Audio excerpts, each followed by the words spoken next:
with Best Life Physical Therapy, and today I want to talk to you about osteoporosis. So you've been diagnosed with osteoporosis and you'd like to do something about it. And the biggest thing that we can do about osteoporosis is to prevent compression fractures. So, or fractures in general. So one of the ways that we would be preventing compression fractures is going to be making sure that we're maintaining an upright posture with all of our activities of daily living. So we have already introduced you to the Walk Tall program by Sara Meeks, and that includes a lot of exercises that are geared toward lengthening the spine and increasing strength in the muscles of the back so that you don't, you're not weak and already coming forward to begin with. So if we're weak and coming forward to begin with, then what happens is the muscles in the back get stretched out, and when they're stretched, they can't be at their best length to contract and hold us into an upright posture. So then we're already in this position and we get kind of stretched out, and then we can compress, and even lifting something heavy like say this stool, if we lift the stool but we have a strong spine and we're hinging from the hips, then that's going to protect the spine joints. It's going to make the hips stronger also, which is actually what we want to do, because osteoporosis, as you know, attacks the bones. I mean, one of the most frequent sites of fracture is hip fracture. So if you want to make your hips stronger, then you're going to place more pull, more muscular pull on those hip bones by using the muscles through there and not those tiny little muscles and joints in the back. So we're going to use our hip, and I'll be explaining and demonstrating some of those movements here in a minute. But you are already doing your walk tall exercises that are strengthening the back muscles, lengthening the side muscles so that we're not getting side bent to one side or we're not getting pulled forward.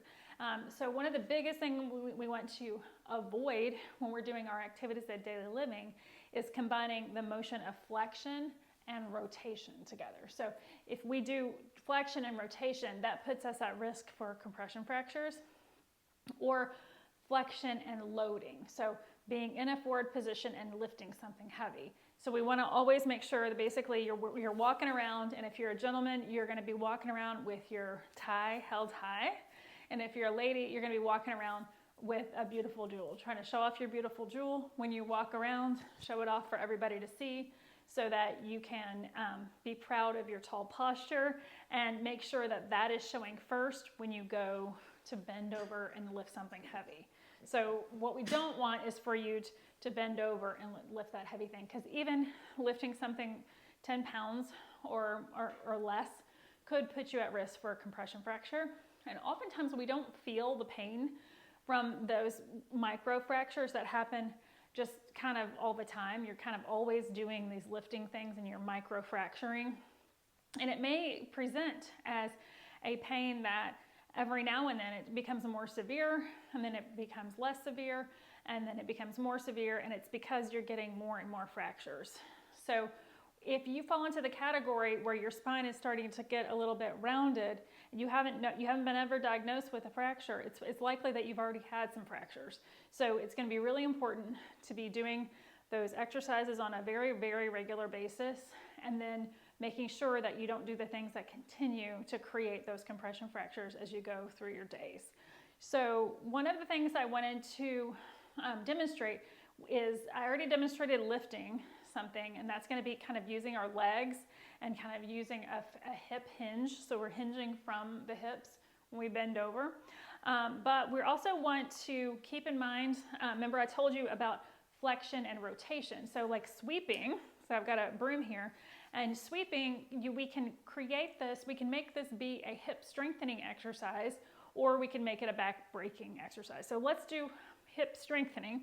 And the way we're going to do that is by maintaining that upright posture and then shifting the weight through the hips. So when we shift the weight from one foot to the other like that, then it's not back breaking. Back breaking would be like this. You see my back bending, flexing, and rotating at the same time. But I could still get this job done by maintaining upright posture and using a weight shift with my legs. And that way I can still get the job completed. It's not like we can use it as an excuse to not do things. We want to keep active, but that's going to be the way to do sweeping. This takes practice. So every single time you pick up a broom, use it as a way to practice that weight shift. And that's sweeping. Guess what? This goes for raking as well. So if you're going to rake, you're going to use the weight shift from one foot to the other instead of bending through the back.